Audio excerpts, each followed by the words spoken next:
Welcome to the WinShape Homes podcast, where we tell the redemptive story of foster care and invite you to discover how you are a part of that story. I'm your host, Austin Ludwig. Our guest today has a story worth sharing, which is why you may have seen him featured in People Magazine, The Washington Post, or even some of your favorite news networks. In this two-part episode, we unpack inspiring stories, we talk about countercultural parenting, we discuss what it means to dignify biological parents, and so much more. He is an author, he's an influencer, he is a foster dad. We hope you enjoy this conversation with Peter Mutabazi.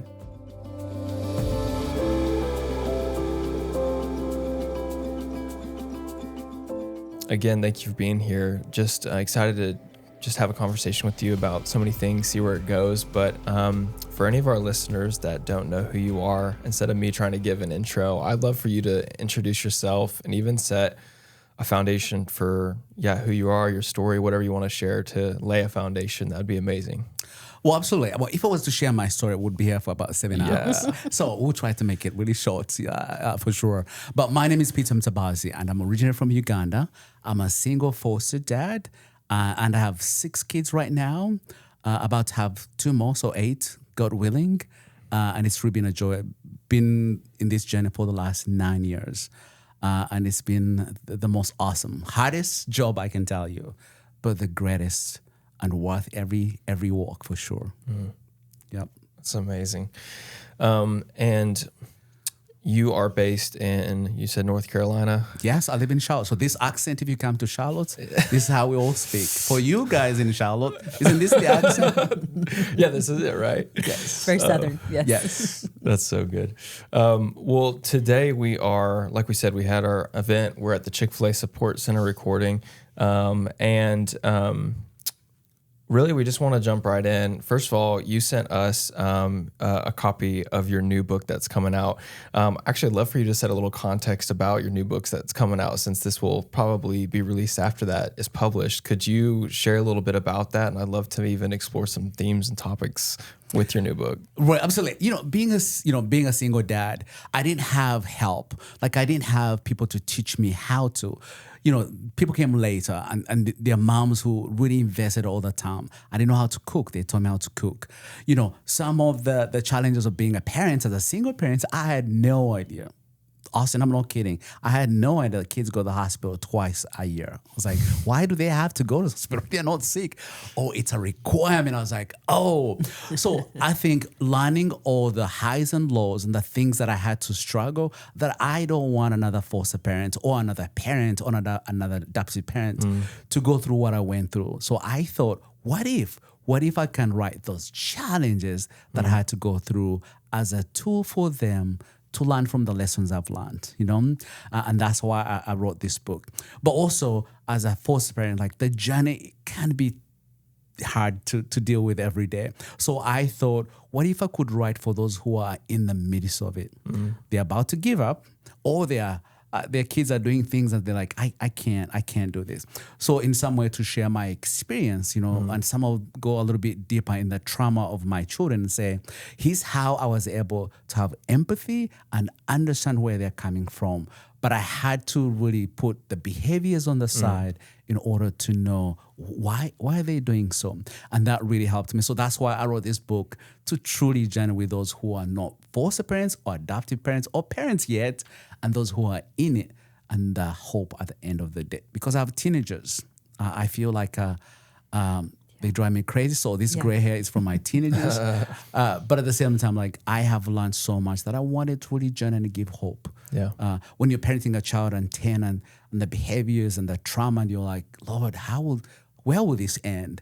And I wanted to show that I had 11-year-old, 16-year-old, and they're now 18 and 21. So to see, the hope on the other end, and to be able to share with others. And that's what the book is all about. Love does not conquer all, Loving is absolutely wonderful, but it takes initiative for us to learn. As you know, foster care comes with trauma. Every child, doesn't matter who, right. So understanding trauma helps us have the best empathy and the best love and understanding on the why our kids do what they do. So that's all about the book. Okay, so I'm curious then, what was the first recipe that you learned how to cook to keep your kids alive than you're in your house. So I'm from Uganda. We eat beans and potatoes and stew. That's what I grew up eating. Then I come to learn that my kids eat 5 things: mac and cheese, hamburger, pizza, meatball and spaghetti, and something else. Pizza, you know? So once I got to learn those things, I was like, now I'm set. Yeah. I have a different meal for 5 days. I can do that. And also I got to ask other moms to really teach me how to make them, It's easy to see them, but it's another thing to prepare something I had never prepared before, So it's amazing when you become a parent, the lessons and the things that you get to learn. And I'm glad that I had a village, that came alongside that. Mac and cheese, you might think it's simple. No, for this Ugandan. I love that. So, as a foster care alum myself, something I get a lot is that, oh, that's so amazing, Austin, that you're in this space doing this work because you have this experience with, some of your own trauma. And so there is a level of understanding. But something you mentioned, with your backstory, knowing what you went through as a child, even hearing you say, I was blindsided and I'm learning a lot about the world of trauma, what my kids are going through. Everybody would say, well, Peter's just a subject matter expert because of his background.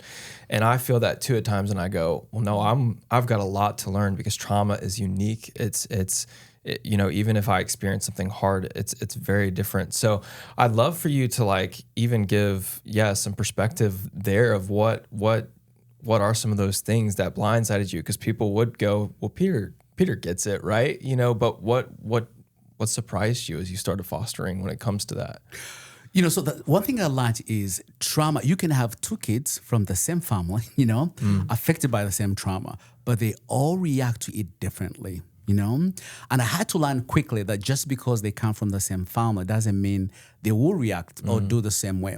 And that was quick, somehow a recipe wait a minute, that I need to really take back and parent every child as who they are, no matter where they come from. I have to really look at each individually. I've had kids who love to go back home the next day. I want to go back home. Mm-hmm. And then the brother is I will never want to go back and I don't want to talk to mom. But the parents are still in their lives. How do you come alongside those 2 pairs? One doesn't want to talk to them. One cannot live without them.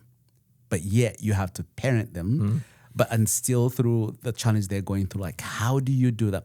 And that really helped me on really finding ways on how to truly approach each child differently. The kid who doesn't want to see mom and dad, to find a way on really how I can help them heal in a way, but also be able to understand why their brother really, really wants to see mom and dad, no matter what happened.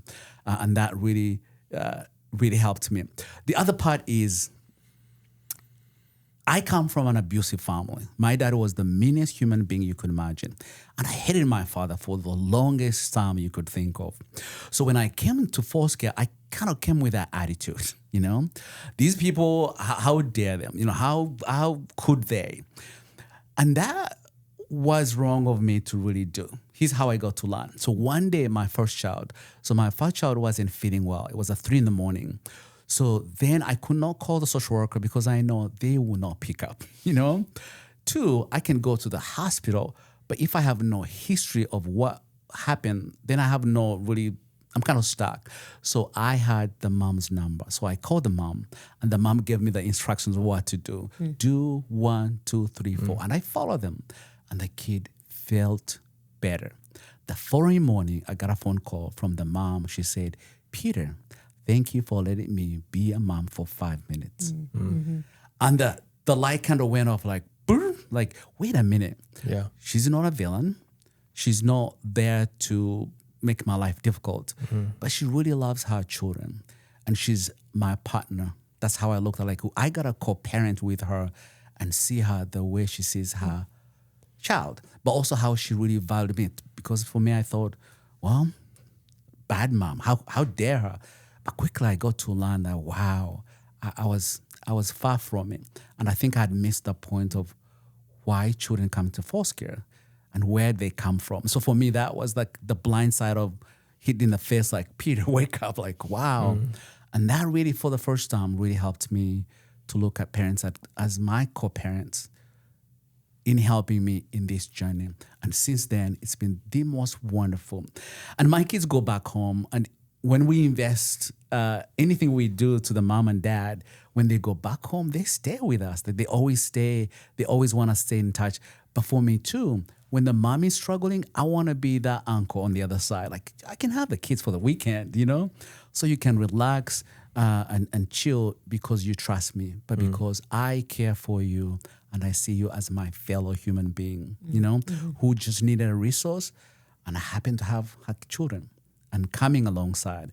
And I said, it takes a village to raise a child, and I learned that they are part of my village. Yeah. And they are my first village in all because it's their children. And that has been the best thing in the world.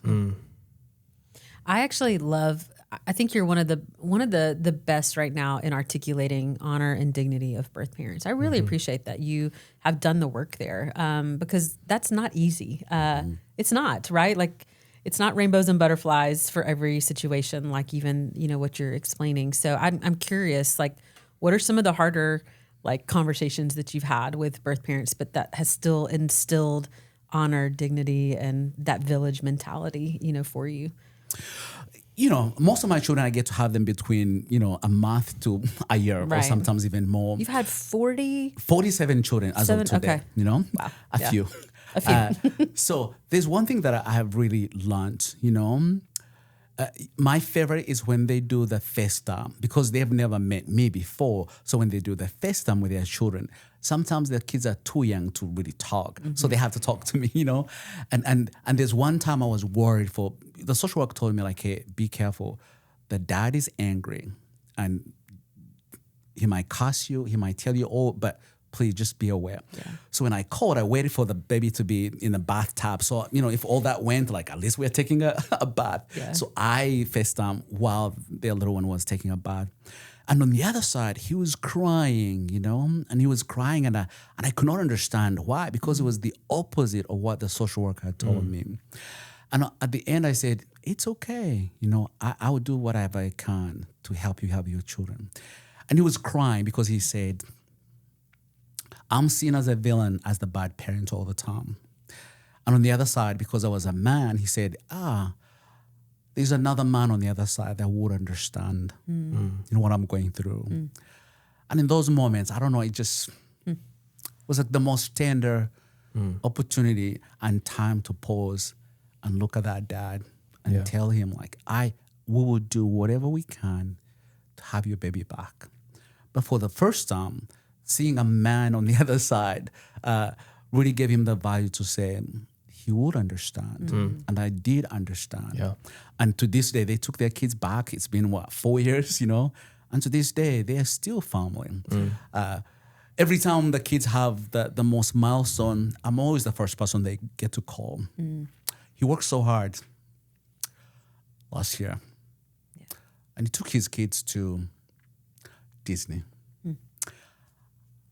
And I was the first person he called.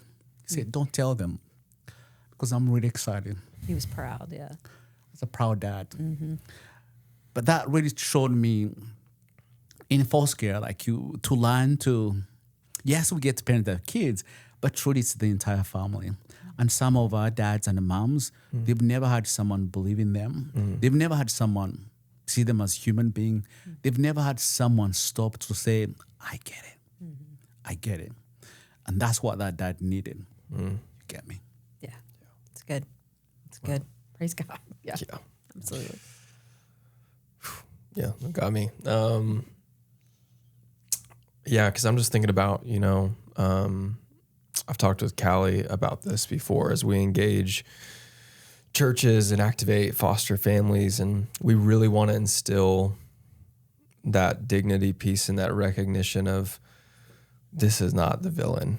This is somebody who has most likely experienced a lot of trauma themselves, that is experiencing the byproducts of poverty and perpetual state of crisis. That is often times not their fault. And so it's figuring out, you you get trauma informed to deal with foster children, but we need to be trauma informed to deal with parents because they also are carrying heavy amounts of trauma. And over the years, as I've re-engaged and still to this day, a decade plus after foster care, trying to figure out how to engage bio-family relationships that are complicated, and everyone has trauma. And just like you said, it's unique and everybody processed it differently. One sister recluses and doesn't want to talk to anybody and disappears for 2 years and goes off the map. Another one is combative and is very different.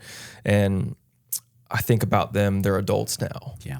And people just see them as reckless, individuals who are menaces to society. But if they took the time to really see them, to know them, and what I hear you even talking about, what we learn to do with children in foster care is create secure attachment. Well, it sounds like you're developing safe space and secure attachment with the bio parents in a way that is extremely productive, and that's beautiful. And that's the stories that don't get told very often, and it's heartbreaking and it's tough, because we have more. I don't know what the statistics are, but reunifications happen, but we don't always get to see what takes place on the other side. Correct. So to hear that there's that connection and that relationship, like, praise God, like that's really special. Yeah. And for both of you, like, also something I had to learn. Even if it doesn't happen, I want to prepare that down the road I get to have that. Because my kids want that. They really still want to see mom and dad. They are young. They haven't understood much. Even if they're absent, I still want to cultivate that relationship because at some point I need them, I truly need them. To all the kids I've adopted, yes, they don't see mom and dad, but I get to talk to them. I get to send pictures, birthdays, Christmas, to make sure that I keep that relationship. And two, I get to also be part of their grandparents, that yes, mom and dad and grandparents are not, but we still visit, And for me, that has really been a joy when you include everybody. At the end of the day, I've had an 18-year-old and a 21-year-old. At 18, they both wanted to go find their parents. But had I not cultivated those relationships earlier, I think would have been a little difficult for them and for me as well. Yeah. But I prepared them, and we made sure that we kept in touch with their parents, and they went, and it was fun to see they realized like it's not really what I thought it would be, and they come back.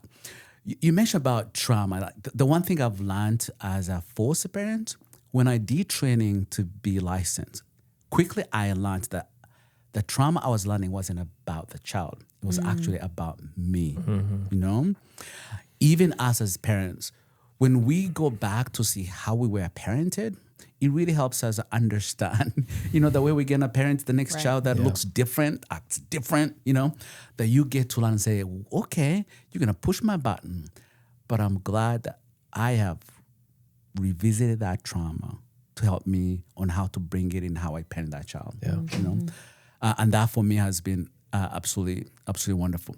For you who are listening, let me go back to a little bit my story so you can see, like why trauma is really important to me, but also to maybe why it's helped me have more empathy.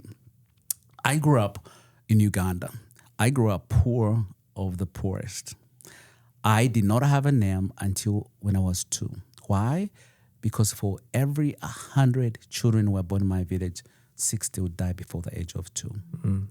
So most moms didn't name their kids because they were worried. I'm going to give him a name. And then for the rest of the life, he's going to die. And then that Jimmy, Peter is going to be ringing in my head. So I'd rather not go there. Think about it. Yeah. And so at 2, she named me a gift given to me by God. And then at a very early age, I began to work and life was miserable that I can remember. And then I had an abusive dad. So you have poverty and you have a mean dad. And for me, the hardest part was the one man that should protect me script all the humanity about me. It's hard as a kid when you go to bed and your dad says, I wish you were never born. And you don't hear it one time. You get to hear it every day. I wish you were never born so I didn't have to feed you. Like, how do you process that as a kid? And then my mom loved me and did everything she could. But too, the same abuse, she got to me. You know, that they got to her as well.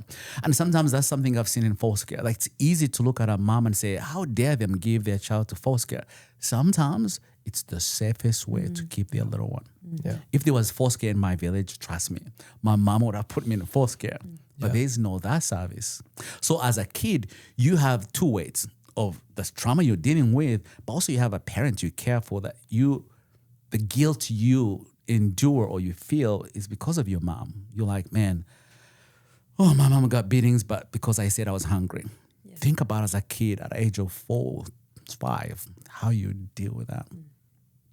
So for me, I think I wanted my life to end because I could not handle that, especially towards my mom. And so I ran away and became a street kid. Of course, as a street kid in Uganda, it's hard to explain what that looks like. You know, think of like you're abused every hour. If it's not verbally, it's physical. If it's not physical, it's sexual. And you have no way of protecting yourself. That you get to learn two things. I'm going to block my mind that whatever is happening, I have no clue. But yet, body-wise, I got to be there. Think about it. As a kid, 10 years old, 12 years old, how you have to learn to freeze, to protect yourself by just blocking your head. Yeah. The humanity is gone. Like, you know, to me, I could have killed someone and I wouldn't even remember or even think about it because it's been stripped off in every way, shape, form. So when this man came into my life, for, you know, trying to steal from this guy, you know, like literally, there was no human sense I was doing something wrong, or I even cared, because well, someone just beat you up an hour ago, and you're looking for someone to survive because the other person beat you up because you're trying to steal food.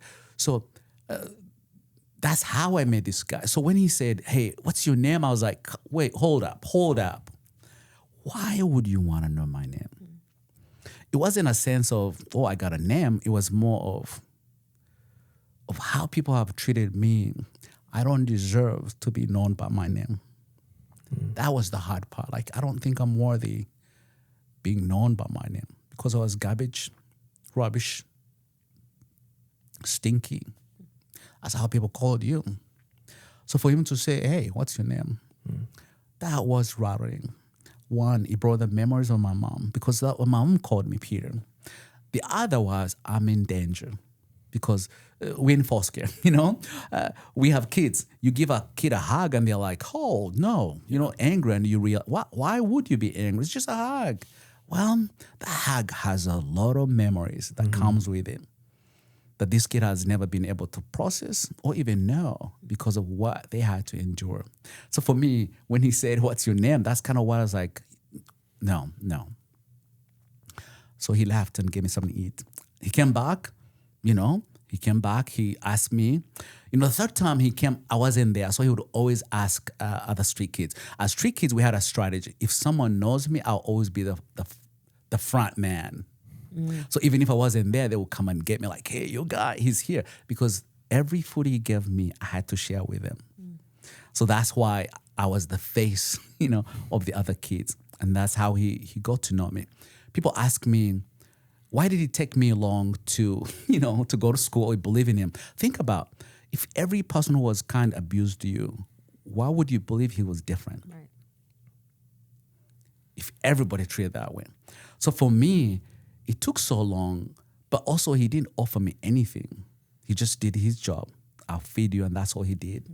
And sometimes as a foster parent, that's something I've learned. It's like, hey, I can go as far as my child will let me. The rest, we'll get there. You know, I tell people that my job is not to heal the child. My job is to create a space for that child to process the healing. And that's what he did for me. So going to school, it wasn't like I wanted to do anything in the future. No. There was one man who believed in me, who was there always, and who saw me more of a human being than anyone else. And I believed him. And that's how I survived. And that's how I made it to the United States. I went to high school in Uganda. I went to university in Uganda. I went to university in England. And that's how I came to the United States as a student, So for me, being a foster parent, so this journey wasn't something that I was there. I was like, I should try it on. No, man, I was that kid that I wanted to give hope to the hopeless, that I wanted to be a father to the fatherless because someone showed me how to. And it's truly been a joy. So for me, that licensing we are talking about, boy, it was more about me that I wanted to learn that I don't bring my own trauma in how I parent my child. And it's not every parent has gone trauma, but even those who've had a perfect family, well, that was perfect. And bringing that perfection to a foster trauma child, that's the opposite, You're going to fight, you're going to just kick back. But if you could scale back and say, I was raised that way, but it's not normal for this child. So what's normal for you is abnormal for the child. And what's abnormal for you from this child is actually what's normal. To me, normal was stealing. To me, normal was never trust any human being. To me, normal was I cannot trust you for 1 minute. But that was normal. But it was abnormal for them.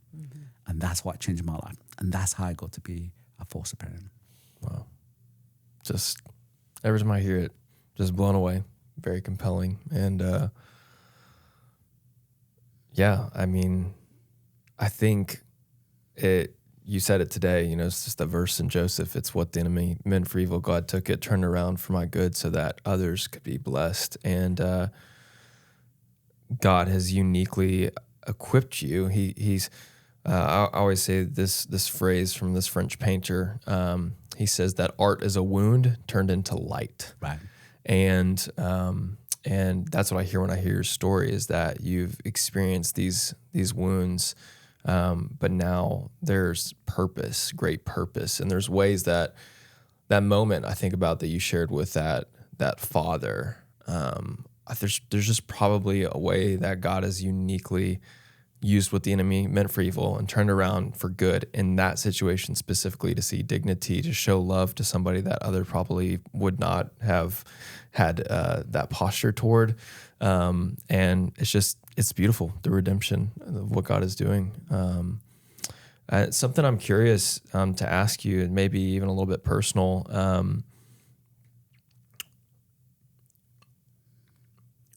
do you feel like when you started the foster care journey that God began to, just reveal even deeper layers in you that he was unpacking as you had children start to come through your home, where he revealed deeper opportunities for healing for you personally?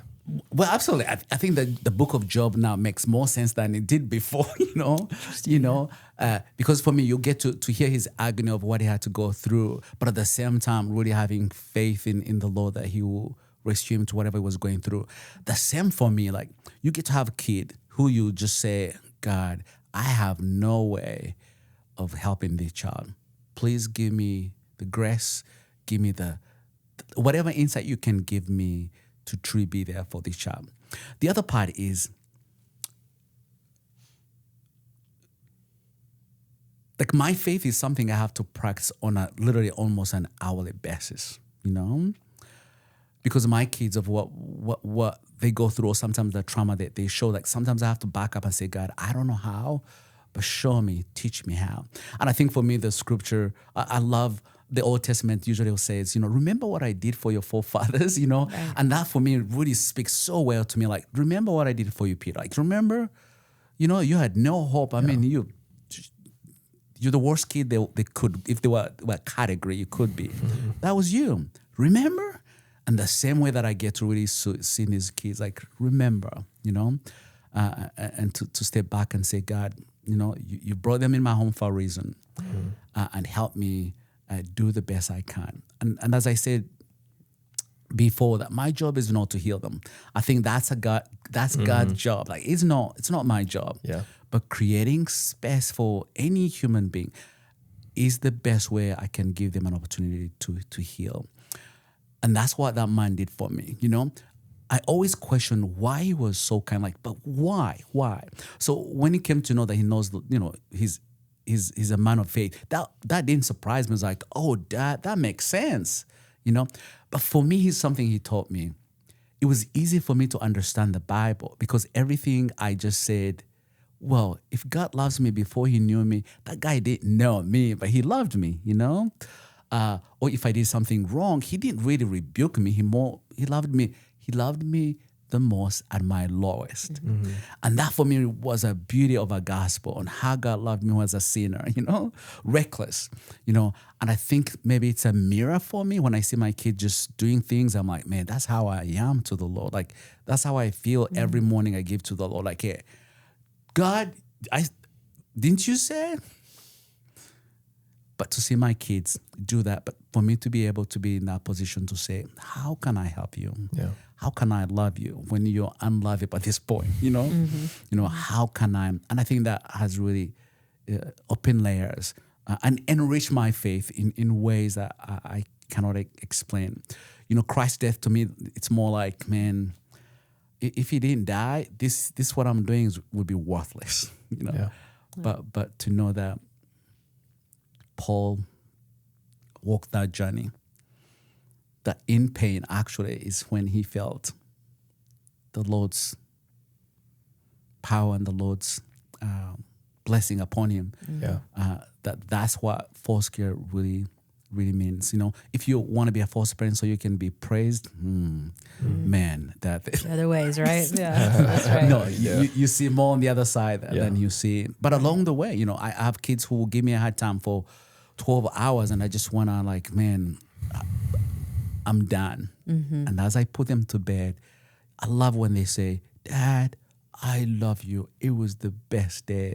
And you're thinking, wait, was the best day for you? But Did you have the same day? That's exactly, right. Same day. And that for me has really helped me to see the glimpse, the insights of God's love when you hear that. Like, that's all I needed to hear to start tomorrow. The same thing, you know, that in their own way, in their understanding, those moments, they wanted to affirm to you that whatever you're doing, God will.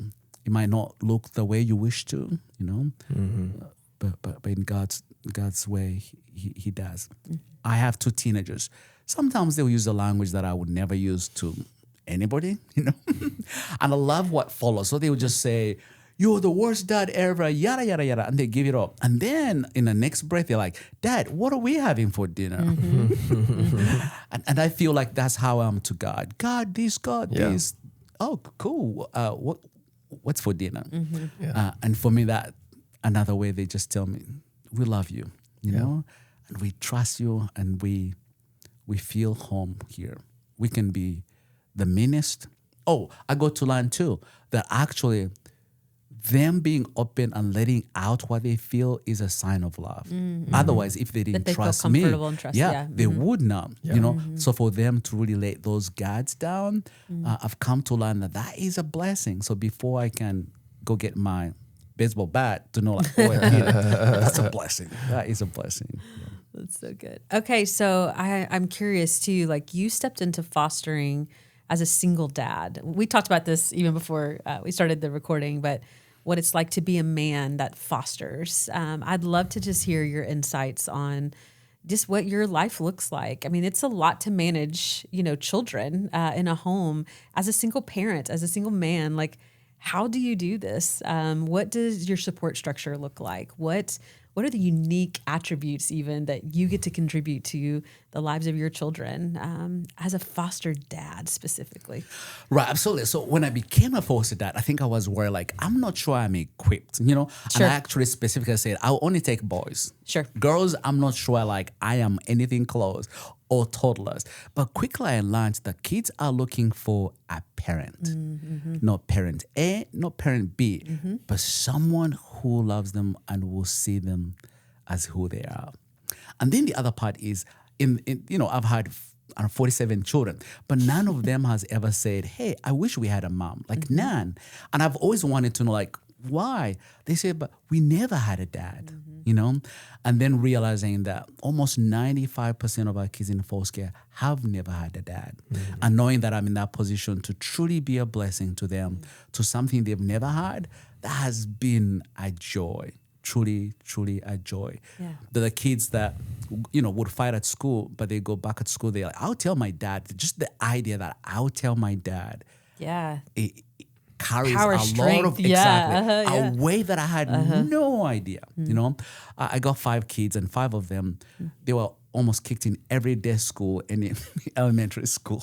So when they came to me, nothing, I never called or complained. And so the social worker, they're like, okay, so what happened? We haven't had a phone call.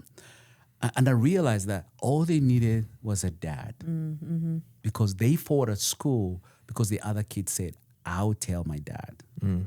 Because they didn't have dad, they stepped in for themselves. Yeah. But now that they have a dad, they're like, what? I'll tell my dad too. Just that small little thing to know that it really impacted and changes my kid's life. And that's when I knew, like, man, I was designed, called by God to go into foster care. So good. And it's been the most amazing journey. Yes, hard. But I think also too, I come from a culture where, men, women, and children last.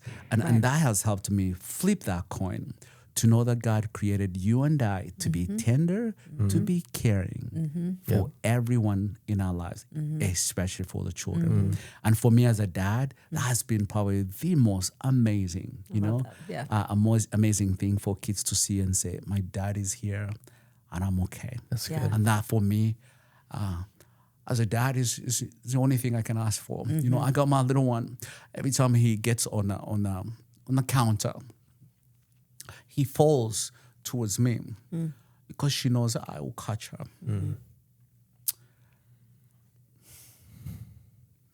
And there's no greater joy to say as a dad. Yeah. That little one believes you will not let me fall. Yeah. And that's the approach I have towards my Lord and Savior, that He will not let me fall. Jeremiah 29:11 says, I have plans for you. That's right. So does He have the plans for our kids? That my job is to just stay put. That He has. Yeah. Not to destroy them, but to make them flourish. Yeah. Amen. I love just the revelation that comes with what you're talking about, just the fatherhood of God and just the unique nature of that. Like I think about Jesus when he's being baptized before he begins his ministry. This is my beloved son in who I am well pleased. There's that affirmation. And I think about the next years of ministry that he did, all that he faced. Shortly after that, people are trying to throw him off of a cliff. He's walking through the wilderness as the enemy's tempting him. And then in the garden, he's praying, saying, can this cup pass from me? And then he goes to the cross for us. And I just think about what carried him was that affirmation that his dad loved him and he was pleased in him. And that's what I hear when you're talking about your kids. Just they're empowered by knowing that they have my dad who loves me, who's pleased with me. Like that's the affirmation of identity that drives them forward. And so that really inspires me. And I feel that that's amazing. Yeah. And that's what I feel. I think for you as well, that, when you moved in that home, like to know that you had a family there for you, a family you didn't have before, like it wasn't there, and all of a sudden that you have a family. And that's for me, for my kids as well. Like they didn't, we don't even look alike, Right. Yeah. Right. But in their mind, in their essence of to know I got my dad, and that for me, I don't take it lightly. It's a responsibility. Yeah, absolutely. It's a responsibility that I ought to carry it and take it to the Lord every day. Every day.